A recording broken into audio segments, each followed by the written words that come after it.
નમસ્કાર દર્શક મિત્રો, હું છું પરમાર અનિશા. તમે જોઈ રહ્યા છો લોકસામના ન્યૂઝ. તો જોઈએ આજના સમાચાર. લીલિયાથી અમારા રિપોર્ટર દીપક ભટ્ટ સાથે. લીલિયા પીજીવીસીએલ દ્વારા મેગા ડિસ્કનેક્શન ડ્રાઈવની જાહેરાત. બાકી બિલ ભરવા ગ્રાહકોને અપીલ. લીલિયા સબ ડિવિઝન ખાતે નાયબ ઇજનેર CK દેવમોરારી દ્વારા તમામ વીજ ગ્રાહકોને સૂચના આપવામાં આવી છે કે તારીખ 17/3/2026ના રોજ નિગમની મુખ્ય કચેરી તેમજ વર્તુળ કચેરી અમરેલીના માર્ગદર્શન હેઠળ મેગા ડિસ્કનેક્શન ડ્રાઈવનું આયોજન કરવામાં આવ્યું છે.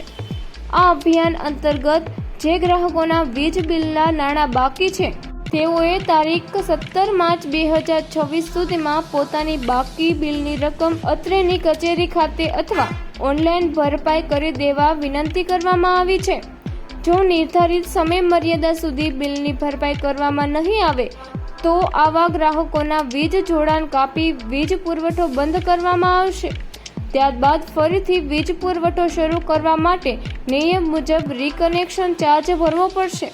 આથી તમામ વીજ ગ્રાહકોને સમયસર બિલ ભરપાઈ કરી અનાવશ્યક મુશ્કેલીથી બચવા પીજીવીસીએલ લીલિયા સબ ડિવિઝન કચેરી દ્વારા અપીલ કરવામાં આવે છે. હું CK દેવમોરારી લીલિયા સબ ડિવિઝનમાં નાયબ ઇજનેર તરીકે ફરજ બજાવું છું.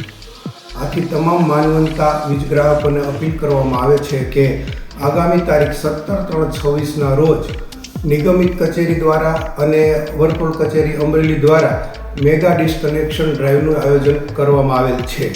જે અનુસંધાને બાકી રહેતા વીજ બિલના નાણાં તારીખ 17/3/26 સુધીમાં અત્રેની કચેરીએ અથવા ઓનલાઈન ભરપાઈ કરવા માટે સૂચના આપવામાં આવે છે. અન્યથા વીજ જોડાણ કટ કરી વીજ પુરવઠો બંધ કરવામાં આવશે, જેની ગ્રાહકોએ નોંધ લેવી. ત્યારબાદ રીકનેક્શન ચાર્જ ભરી વીજ પુરવઠો પૂર્વવત કરવામાં આવશે, જેની તમામ વીજ ગ્રાહકોએ નોંધ લેવી. તો ફરી મળીશું એક નવા સમાચાર સાથે. ત્યાં સુધી જોતા રહો લોકસામના ન્યૂઝ.